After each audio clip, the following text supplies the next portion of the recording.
MP Etela Rajender కేంద్ర మంత్రి నితిన్ గడ్కరీతో భేటీ అయ్యారు. తెలంగాణలో ఉన్న సమస్యలను వివరించారు. కొంపల్లి ఫ్లైఓవర్, అండర్పాస్, నత్తనడకన నడుస్తున్న Uppal elevated corridor, Shamirpet road, LB Nagar underpass, Huzurabad road సమస్యలపై చర్చించామని తెలిపారు.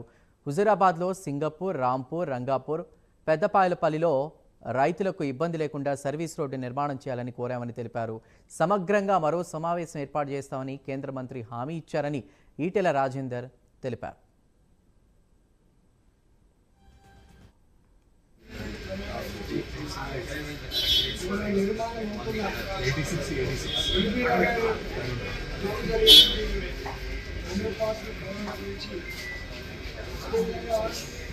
కరీంనగర్ జిల్లా పట్టణంలో హుజూరాబాద్లో జరిగినటువంటి హైవే నిర్మాణం గురించి